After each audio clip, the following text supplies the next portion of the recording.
from the Shelf is a podcast where industry experts fill in the gaps that are integral to growth for early stage beauty founders and brands. For today's conversation, I'm joined by a beauty veteran, Julie Kuciski.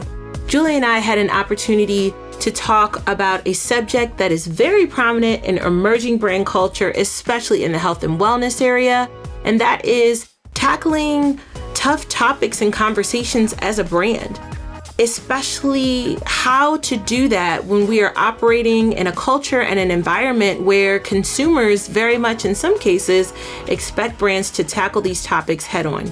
I'm so excited for you to hear the full episode, but here's a snippet from our conversation.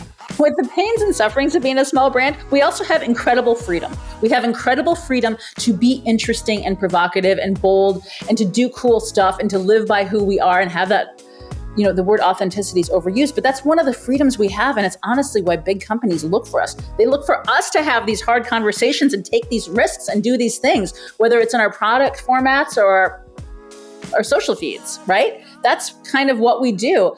Let me tell you a little bit about Julie. Julie is the co-founder of Weil, a midlife wellness brand, and she has a long history as a brand consultant with mission-based brands. I am so excited for you all to hear the conversation that Julie and I had. Before we get into today's episode, I want to take a moment to thank the Beauty from the Shelf sponsor, the Emerson Group. Thank you to the Emerson Group for consistently sponsoring the Beauty from the Shelf podcast. Through your sponsorship, we are able to continue to share tips and tools to help early stage founders learn tips and skills that are integral to growth. Now that we've thanked our sponsors, let's get into today's episode. Here we go. Given your history in working with mission-based brands, I'm so excited to talk about culture and how to address that as a founder or as beauty brands that are out there. I don't see many conversations about this topic, so I'm super excited to dig into it with you. So as we know, beauty brands today are expected to do a lot more than they were expected to do, 20 years ago. They are expected to address challenging subjects and to talk about things that maybe once were totally out of bounds for businesses, but now individual leaders or companies are almost expected to have these stances on these really tough topics. And so I'd love to just open up this conversation about tough topics and ask, how do you approach speaking truth when it comes to hard topics? And what strategies do you think are out there to foster better discussions for brands that are currently out there in the landscape with these topics and with their core consumers? I'll unpack that in a couple of ways. First of all, my very, very first job out of college, and again, I'm a midlife woman, so we're talking about the 1990s here, folks, was at Aveda. And that was before it got acquired by Estee Lauder Group. So at that time, we were the wild and free Midwest hippies talking about things like chakras and meditation and toxins and environmental and climate change and clean beauty before anybody had ever heard of or talked about it. And when we were a founder-based organization, the leader of that company was an extremely bold, out there provocateur who was there to shake things up.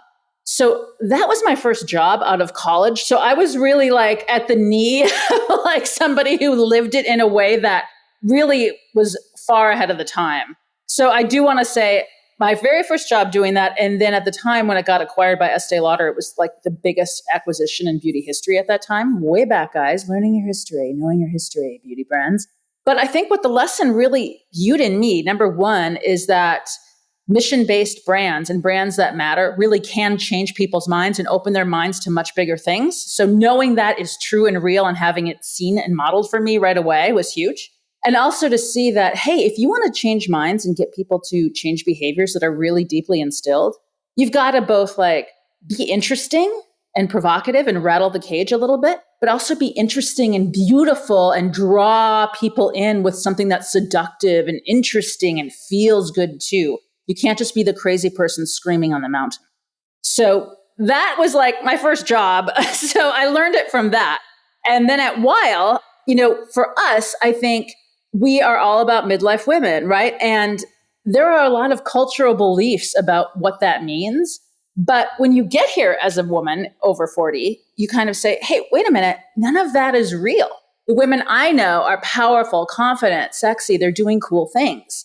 And we would look at and listen to the conversations that we were having with friends and that people were having around us and say, there's all this interesting stuff in this life stage that absolutely nobody is talking about. It's not so much that it's taboo, which a lot of other people say. It's more that it just hasn't been brought into the public space. It's all just conversations with women. So as a brand from the very, very beginning, it's like, I want to reflect those conversations. I want to be part of that conversation. And in most groups of friends and women, there's always somebody in the group who is bringing out the interesting idea, who knows the thing first, that has the answer, that puts out the hot topic on the table, right? At brunch, right? I mean, same. And no matter who your friend group is or the group at the conversation in a meeting, maybe every woman doesn't want to engage on that at the same level. Maybe some are more shy. Maybe some don't want to share. But by bringing it out there, it opens it up. And other women are like, yes, that's me too. Okay, I'm normal. It like makes it okay and it opens it up and then people share, right? So we wanted to bring that same energy, those same content pillars, all of that to this space because we knew and saw it was real in women's lives. And why shouldn't it be out here as a brand rather than just playing into the tropes of the culture and being like, oh, we're invisible. It's over for us. Like, no, that's just not real. So kind of being that person who opens up the door in a way that is still welcoming and isn't just like trying to be shocking for the sake of shocking has been a really easy way for us to kind of be who we are in the space. And you had a second question there, Monique, which was like strategies or the how of it. Yes. So I don't want to just ramble on forever, but I've thought about this and I have some like really specific things that I think can help brand leaders kind of think through how to do this in a way that's true to them and true to their people. So one is, I think, with brands that are really trying to start new conversations or reflect a culture or bring something new to the table, more than core values, we really need core beliefs, like some really interesting, motivating core ideas that will galvanize what you talk about and your people. So like for a while, one of our very first things we ever posted or put out there as a brand was a really simple idea that 40 is the new 40. Because we just wanted to signal in a very confident, simple way that reflected how people really talk. Like, hi, hello, we're not going to chase being 30 for the rest of our lives. Like we are standing in our age and we are standing in this without apology, without looking back. So number one, think about some of those core beliefs that really can drive conversation and interest. Number two, start your own discussions. There is a tendency now for brands to just sort of follow along and do whatever's on trend, right? And you'll even see this in posts like, decided to hop on this trend or hop on that trend. And there's nothing wrong with that. It's fun and it's a good way to get likes. But if all of your content starts to sound and look like all of your competitors, that's a problem. At one point, I screenshotted the feeds of a lot of our competitors and put them together on a slide. And it was truly indistinguishable who was what, because everybody was talking about the same thing in the same tone of voice and even had the same kind of color palette and design. So we try to talk about other topics. We talk about things like body image in midlife. We've done things like, let's talk about Madonna's face and the way that people comment about her and her feed and the vicious things people say to her. Let's unpack a stat that I read that the 40s are the loneliest decade of life. So you put some of that out there and not all just to get in a shaken it up tone, like the loneliest decade voice or point, people came up with like a lot of vulnerability and a lot of like sharing and a lot of openness. And you're like, okay, yeah, you can start really robust topics, not just by being shocking or crazy, but like showing up with a lot of heart and giving people space to talk about things that matter. The last point I'd put here comes back to my earlier point about how you show up. Like we like to say really powerful things in stylish, pretty ways, right? So rather than like saying something really powerful in a really powerful design tone, we try to have like a gorgeous package with beautiful autumnal colors and refined feminine type. And so you aren't just shocking and jarring people. You're kind of like, again, inviting them into this conversation.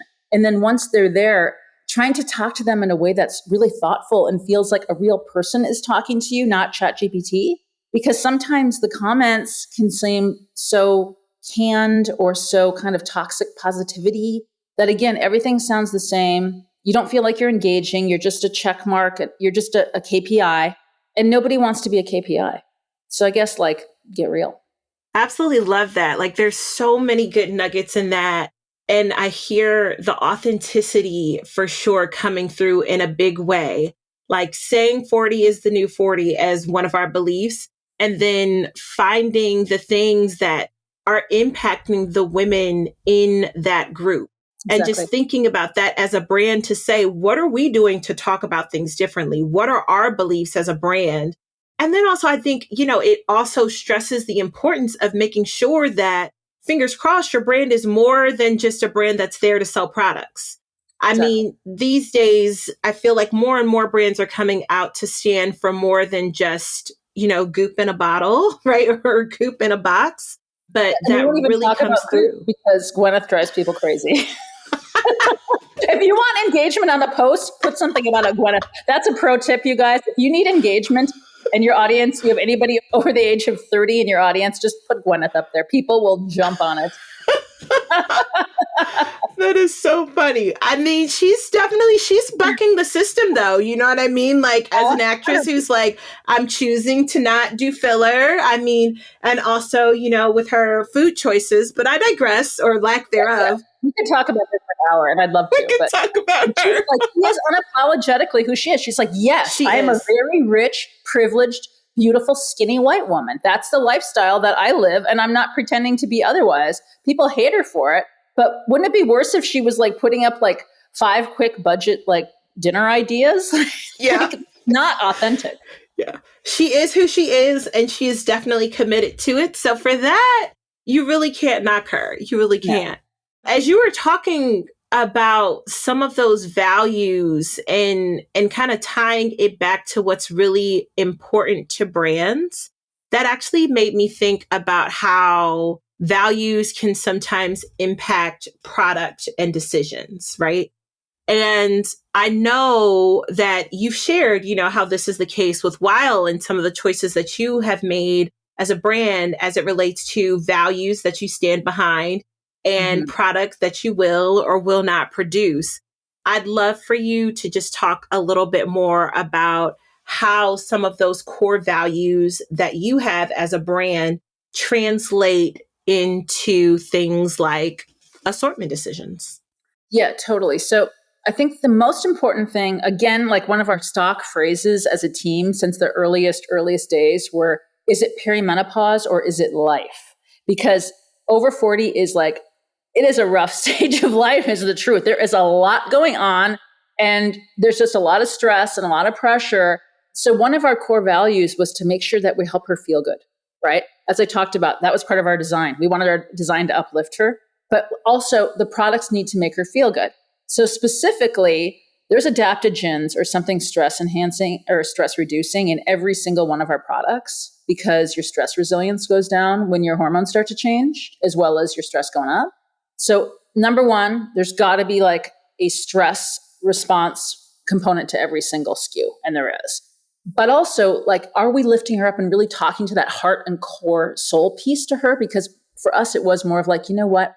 If you have like PMS or you have like a hot flash, that's going to bother you while it's happening. But when it's over, it's over. You don't sit and think about a bad period like 2 days later, it's done. But when your life is stressful, it's all over everything. It is like a loud sound coming from another room. It's just there. So our products really have to speak to that too. For example, there are a lot of women in this life stage that get UTIs, but we're not going to do a UTI product because that's really not about her emotional or mental health, right? So we stay out of it in that lane. The other thing is we are truth tellers, like actually being truth tellers is kind of our core brand essence. So that also means efficacy, right? So we would have loved to do a weight loss product because we know that's the number one concern of women in this life stage, whether we like it or not, that's the number one thing. But we didn't do it because we could not do a naturopathically created product that would really work. So it's like, you know what? Women get sold a bunch of stuff they don't need, that doesn't work, that plays to their insecurities all the time. We cannot do a good product for this, so we're not going to do it, even though it would be a quick hit. And a lot of our competitors put some really wild claims about weight loss out there that are unfortunately like just denigrate the whole category because it makes us all look like snake oil people. So we don't do that. And we also specifically didn't do anti-aging products because number one, we identify as a feminist brand, but we're also trying to hold space for women to manage their face any way they see fit, because aging in this culture is not an easy thing to do. It is hard, and there are real consequences to it, like financial consequences. There's a lot of consequences for women aging, and to pretend otherwise is not intellectually truthful, right? So you're like, okay, if you want to like do a lot to your face, like that's within your rights. But if you want to do absolutely nothing and be like, this is who I am, and I am that natural woman who is just going to be there, we want to hold space for you as well. So for us, it's like we have no play in the anti-aging game. We're just going to hold space for women to show up. We are all about internal, how she feels, her body, and things she ingests. And because of that stance, it's actually led to a lot of interesting content that we've had, because it's given us permission to dig into those cultural issues and those emotional issues and the ambivalence and the pain of that in a way that if we were selling neck cream, we couldn't really hold that conversation in the same way. As you mentioned that just brings me back to kind of that first question in talking about hard topics, right? Like it feels like it would be a hard thing to potentially talk about aging and talk about both sides of it, where you're saying, hey, we're not saying anything negative to those of you who might choose to do a little filler, a little nip, little tuck, whole thing, or to those folks who decide, you know what, I'm going to age naturally. I'm going to embrace my grays. I'm going to whatever. And then everything in between. And so I'm curious, right, how did you decide what the rules or guidelines should be? And then how can other brands consider what these rules or guidelines should be as they look at what topics are inbound, what topics they respond to versus the topics they say, nope, that's out of bounds. We're not going to talk about that because of this reason or because of that reason. How do you determine what you do talk about? I think there's two main questions to ask yourself after you do your pillars and all that good stuff, right? But even within those, like ask yourself two things. Number one, where can we actually add value? Like where can we say something different or necessary or have a new take on it that needs to be added to the conversation that we think we're qualified to say that we're going to bring something unique to that our community really wants to engage in, right? With us. Number two, is it absolutely core to who we are and what we're doing here? You know, I think an example, this is kind of a trivial example, but an example would be like the Super Bowl, right? I'm not going to talk about the Super Bowl as a football game or anything like that. A lot of our people might care about football, a lot don't, but it's not core to who we are, so we have no comment on it. However, in 2023, the Super Bowl had like a hot flash ad, right? That had a whole discussion around it.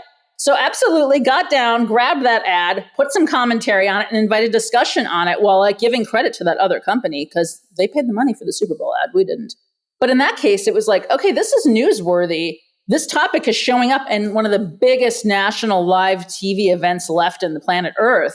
It was like the top performing ad, and it featured a middle-aged woman. I don't know if she was in her 50s or if she was 60, but I was like, this is good stuff. I love to see it. Yeah, totally. So like, that's a really kind of like random example, but like where it makes sense. I think, are we going to comment on wars in other countries just to put our 2 cents in?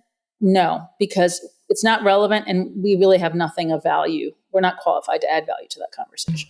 That's a really great way to frame things up. And I know so many founders that are coming out with new brands and new businesses have a lot of questions around that. Like, how do we navigate what we talk about versus what we don't talk about, especially since many founders kind of come from this semi-activist lane where it's like, you know, we're all these, you know, freedom fighters, if you will. We have very strong beliefs. And so I think it's really helpful to kind of lay out how you look at what's inbounds versus out of bounds. I am curious, like just riffing off of that, how do you think brands can strike a balance between staying true to their values and then also being bold? You know, it's almost like sometimes you want to have that opportunity to make a splash. And I love what you said earlier when you said, we're not going to talk about this just for the sake of it. But I am curious, you know, how do you say this is a time where we can be bold and talk about it? And this is how we also make sure we do that in staying true to our brand values. Yeah, I think it's funny because sort of mission or purpose led brands, again, I've worked with many, many in my years, they can fall into two categories, either too bold or too boring. Like either they are pontificating and constantly lecturing and stirring the pot and it becomes rather exhausting, right? And again, our customer has a lot going on in her life. Like if we're constantly stirring the pot for her and just like charging things up for no apparent reason, like guess what? She might not need that all the time from us. It's tiresome. It's like any human. Those people that you meet that are either constantly trying to like cause controversy and it's totally exhausting, or the other hand, mission-based brands can also be so boring where they're just like, and here's another terrible 15 terrible things and terrible ingredients and no this, no that, no, no, no. We don't want to be around either type of person. And I don't think that either brand should let yourself fall into either category. I think try to strike a balance between having cultural conversations that matter and also like bringing it down. We all need a little bit of feel good.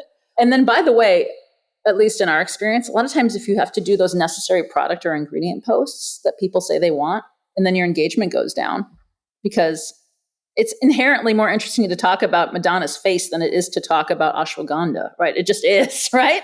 So know that everything's not going to get the exact same leap of engagement, but it's okay. It's just like any other conversation. You cannot be screaming all the time. Just know your flow and kind of pick your battles, as grandma used to say. And that's where I feel like, too, you keep talking about those brand values and that foundation and how important that is because it guides you. It's like your North Star in terms of saying, yes, this is in bounds and we're going to talk about this, or no, we're not going to talk about that. Or to your point, oh, we just talked about that. So does this have to happen right now? I know that was another question that I was thinking of is just timing, because in this social media, always on world, timing seems to be very important sometimes, where sometimes there is a time to have a certain conversation and other things are more evergreen. That's, a term we'll use in retail where it's like, it can happen anytime. So I'd love for you to share what tips you have on timing in terms of responding to messages or reacting to something that might be viral. And also, I'm curious with regards to timing, does it matter who the messenger is? Like, can you tell if, you're responding to something and it's like, oh, this was a guy, is that okay? Versus coming from, your tone of voice as a brand as well. Yeah. So in terms of trying to like be there first or not, I will say when something really important comes out in our space, there was an article, like a blockbuster article earlier in the year about menopause in the New York Times. And literally the second I saw it on my feed, I immediately started planning what I was going to say. I immediately jumped on it, read it, annotated it, started doing it, passed off screenshots to our social media manager, like, okay, I need to be here first. We need to be like the first to comment on this. And we were pretty much the first. Again, Gwenna, thank you. There was also a piece about her. And the second I saw it, I'm like, we're going to be the very first people to comment on this, the very first, because she talks a lot about like midlife and perimenopause and turning. It was about her turning 50, I think. So those things where you're like, this is going to be big, jump on it and don't delay. But again, I think some other things, like if it swam by and you kind of missed it, maybe it's okay. Because in this culture, another thing is going to come by like 2 days later. And again, sometimes you want to be bringing up your own topic. Like when everybody's talking about the exact same thing, maybe not everyone's going to engage because it gets burnt out on. Maybe if you bring the topic back in 6 weeks or 8 weeks when it's cooled off and nobody's talking about it, and people are like, yeah, I had some more thoughts about that, it might actually mean a little bit more, right? Yeah, that fresh take can sometimes make a difference. It's like I watch a lot of commentary channels on YouTube myself. And I sometimes like watching the folks who waited a week and kind of heard everybody else's commentary and are like, okay, now I'm responding, because it's almost like you had time to think about what everybody had to say. You had a little bit more time for context, and that matters. I also love, though, that you shared like, hey, these things we're going to comment on and we're going to try to be like the first movers to start the conversation and start the commentary around it. So it's kind of like this balance between making sure that we are at the forefront of conversations that feel very important to the values and the things that our core consumer would like to know about or would be reading herself. Mm-hmm. But then for other things that might be, noise, things that you hear about, well, okay, if we're a little light on topics, maybe we do bring it back and we talk about it, right? And we have those conversations. I think that's really insightful. I'm also curious, how can brands kind of use some of these cultural moments, if you will, or conversations that are happening in like current media to influence themselves? Do you think that should happen? Like, do you think some of these cultural moments or things that are happening should be influencing brands? Is it like a matter of staying true to your values and then having that influence impact in that way? I'd love to just get your general take on that, because there's some brands that are like, we're not going to change our values based on culture. And then there are other brands who might say, oh, well, there's this new information, so we're going to look at this differently. I'd love to just hear your general take on that. I think for us, we think of ourselves as like a thinking woman's brand, right? We think of ourselves as someone who's thoughtful and engaged. So I would say always be open, because people will push you and you will be pushed. And sometimes I've even used comments on posts that we've put out there where people will question us, even like, I don't want to say attack, but let's say attack just to keep it easier. And I'll kind of acknowledge the truth of what they're saying and just say, you know what? One reel or one TikTok thing cannot cover the whole of this. And that's an important nuance. So like, yeah. And so if you can get something where people are actually making real comments and you're making real comments in between, and you actually truly engage, you can learn a little bit more about where your audience is at and maybe say like, you know what? The way we put that maybe wasn't that great, or, that wasn't that thoughtful. Conversely, you can also get involved in conversations and you find out your audience doesn't care. It's like, oh, okay. I thought you guys were maybe a little more into this. I thought maybe you were a little more justice minded or minded of this and minded of that. I don't think you can judge anything off of one email, one post, like you have to have a pattern, right? Because things happen. But after a few things, you're like, oh, they really don't care about that. So then you have to decide if you're going to stand in that truth and continue to talk about it, even though maybe some people don't want to. Or if you're like, you know what, this isn't core to who we are, our audience doesn't care about it, and we're going to move on. Or we're going to put it on the platform where that audience does care. Because let's be honest, the different audiences have different platforms.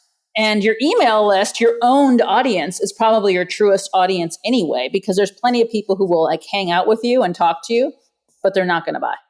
They're never actually going to be a real customer. So let's not forget like good old fashioned like email and that kind of stuff, because those are your actual real customers. That is really, really good. So I'd love to shift a little bit. There's so much good stuff here just in terms of tackling these tough topics. I'm thinking of recently some bigger corporations that have kind of taken some pretty big stands on some controversial topics. Like I think about Adidas and Ye, and they took a clear stand when he made his anti-Semitic comments, and Adidas said, we do not support that in any way. And so we're dropping him, and we're dropping the shoe and all sales that go along with it. And, Adidas is having a banner year here in 2023, despite dropping one of their biggest brands, one of their biggest product lines because of what they stood for. I'd love to hear your take on what smaller brands can learn from the experiences of larger corporations in this context. And I mean, that was an example of when things went well. I know there's plenty when things didn't necessarily go so well. So would just love your take on that. Indeed. Although I did see an unnecessary like blip on my newsfeed recently, like Kid Rock spotted drinking Bud Light. Like everything changes. So actually that's my first point. Nothing is forever. Everything changes, right?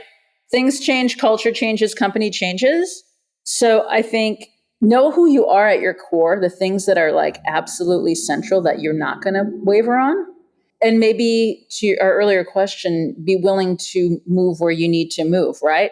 Kanye is not forever. Kanye is not even who Kanye was before. I mean, he's changed. His perception, his whole vibe, everything's changed, right? Like that was right for a time and now it's not. And they got more brand equity out of leaving than staying, right? So things change in this world, and know that and kind of keep your pulse on that.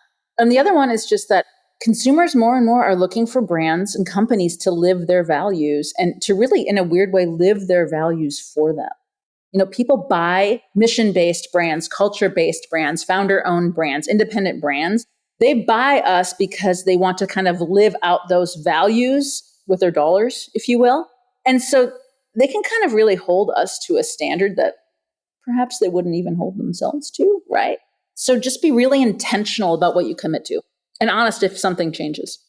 That's really good. That's an interesting take. I never thought of it like that, but I do think that consumers very much hold the brands that they buy to a whole higher standard than they hold themselves to. And so it's almost like I expect you to have a stance, I expect you to say something.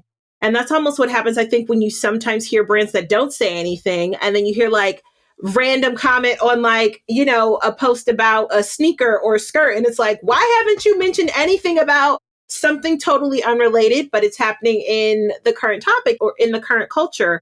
But it's really because it's like that consumer is saying, I thought you were someone who would have a point of view on this, who would talk about this. But to your point, you got to stay true to your brand values to say, is this going to help our brand equity? Is this something that's a core value to us?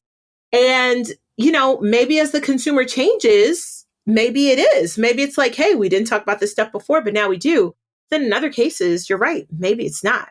Yeah. And I think if you are commenting on absolutely everything and you aren't core to a certain set, then it's right for consumers to expect you to comment on absolutely everything because you've kind of shown them that's what you're going to do, right? So I think, and you know what, there might be something out in the world that you feel like you just have to take a stand on and you want to, and you're a founder-led brand and you have the every right to. With the pains and sufferings of being a small brand, we also have incredible freedom. We have incredible freedom to be interesting and provocative and bold and to do cool stuff and to live by who we are. The word authenticity is overused, but that's one of the freedoms we have. And it's honestly why big companies look for us. They look for us to have these hard conversations and take these risks and do these things, whether it's in our product formats or our social feeds, right? That's kind of what we do. And it puts a lot of burden on all of us as founders and young teams and small, mid-sized companies. So for everyone out there who's still listening, like, good on you, because it's not an easy road and there is some freedom with that. So try to have some fun with it too. Like, I've put stuff out there that's pretty feminist but also like has like a real sense of like attitude to it. And it's fun. And it's not for everybody, but you know what? Like, it's for opinionated women, and we're a brand for opinionated women. If someone gets mad genuinely, and they should, and they call us out, I'm going to take responsibility and show up to that person, and we're going to have a talk about it. And often those hard talks open up actual better conversations and turn even semi-haters into fans. Like, people are dying for something authentic. Like, between face tuning and AI, people are dying for something like real and true and genuine. So just live that, because it's one of the few beautiful freedoms of, doing it your own way, which, as we all know, can be really tough. This is so true. This is so true. And as you even mention that, it makes me think of how so many things that people don't talk about are really tied to fear. When I think about these tough conversations, when I think about the tough topics or things that come up where founders might say, "Ooh, I'm a little worried to say that because I don't want to be canceled. I don't want to fail. I have shareholders, right? Board members that are hoping about some of these things." But as you just shared, some of these conversations can really bring folks together in the context of a community. And so I'd love for you to just talk a little bit more about how that authenticity and that transparency can really build community and strengthen the ties that you have in your brand's consumer following. Happy to do so. Okay, so I want to start with like a little quote, and it's an old one from a woman from the 70s who was actually one of the very first ageism activists and feminists. And it was, "Speak the truth, even if your voice shakes." And I think as founders, it can be a voice shaking moment, right? Because you are afraid. You're afraid it's going to directly impact your life and your bottom line.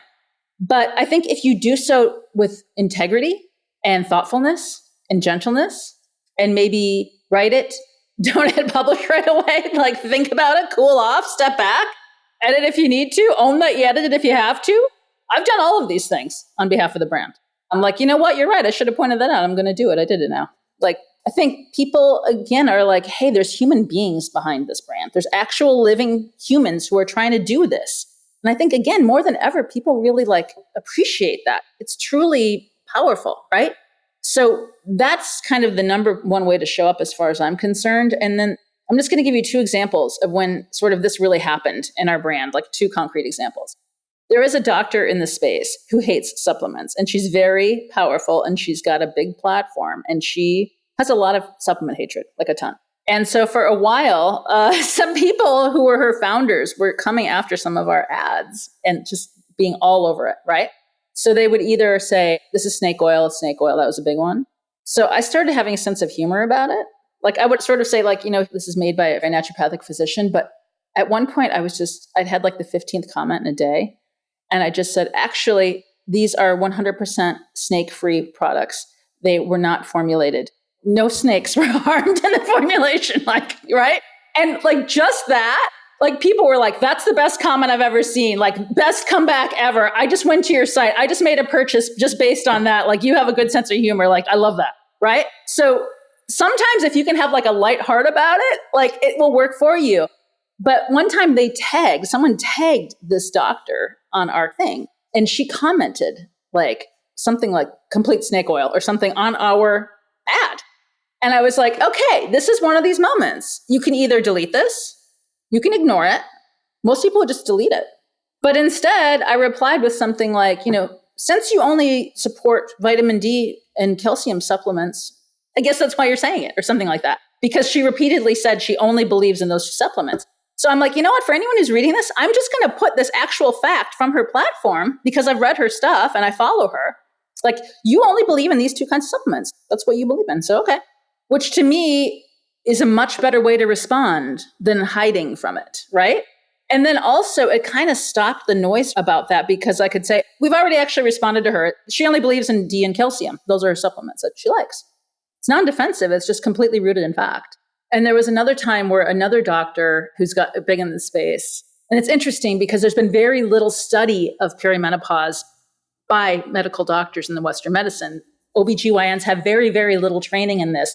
HRT has very, very little research. It was basically put on ice for 20 years. So I don't go after that, though it is true. It is standing in truth. Anyway, she claimed that one of our ads was like demonizing HRT. And she has a huge platform. And it really wasn't true. The ad didn't say anything negative about HRT in the least, right? So again, cooled off, cooled down, calmed down. And instead of deleting, did our own response video and giving her credit for saying, hey, you know what? This is such an important topic.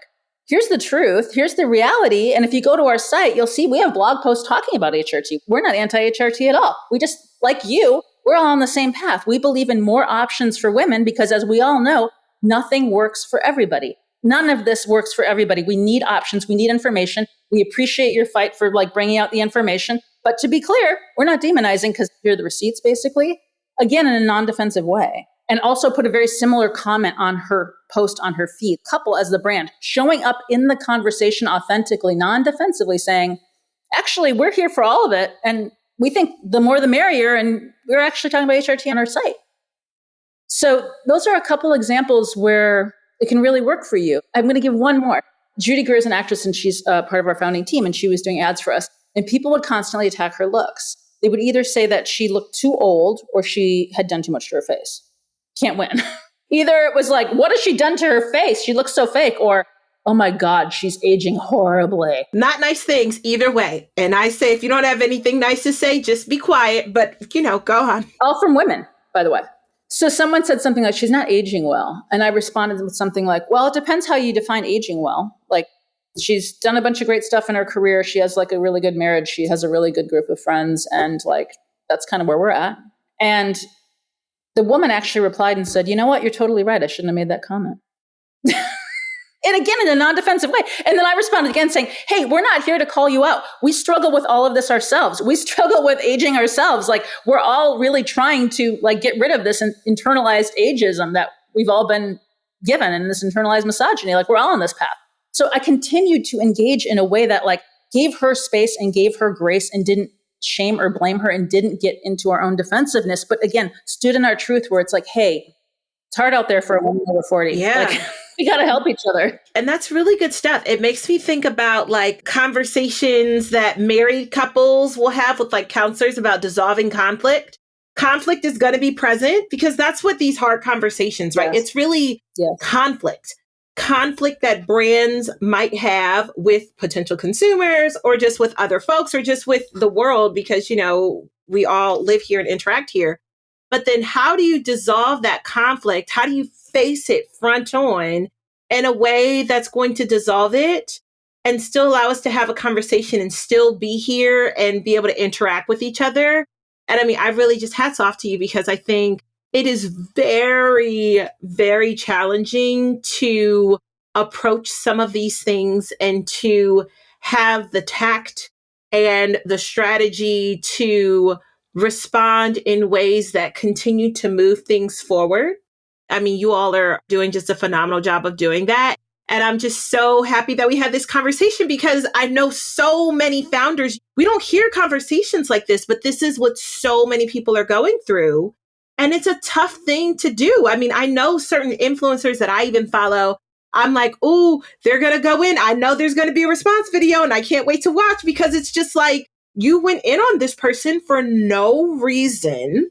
And now she's going to respond appropriately and still be very respectful. But it's just going to kind of show like, you might have been a little foolish to just think you could just throw this comment out there or say this mean thing, and that was going to make someone shrink down and hide. Yes. But no, that's not what we have to do. And you know what? Just to get feminist before we close, in the culture, that's often what's been done, right? If a woman or a person of color steps out of bounds and speaks up, they are silenced and policed and squashed and told to sit back and sit down and be quiet. That's just reality, right?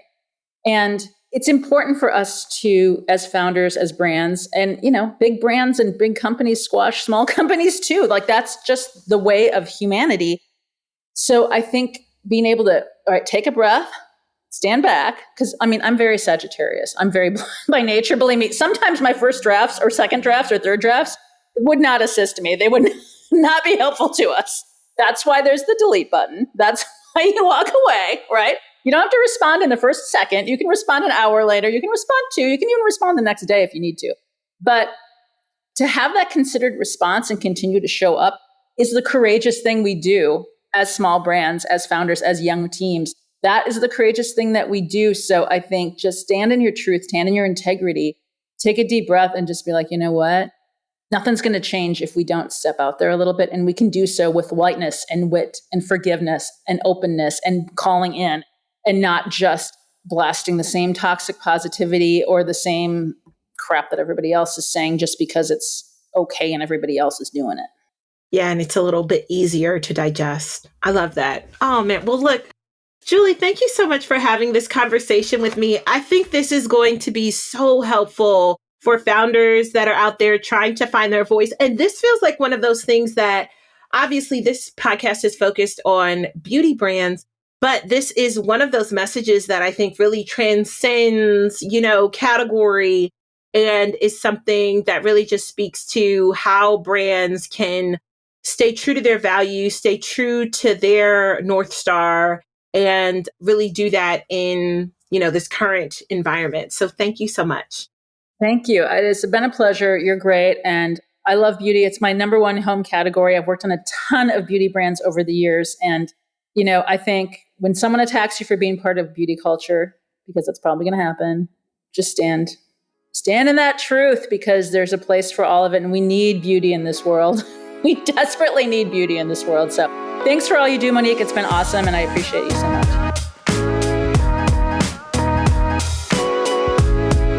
Thank you again, Julie, for joining me today. If you found this episode helpful, will you leave us a review? I would appreciate it so, so very much, as it helps to continue to spread the word about this podcast. Also, if you found this episode helpful, please share it with a friend or a colleague. As always, thank you so much for listening, and I'll catch you on the next episode. Bye.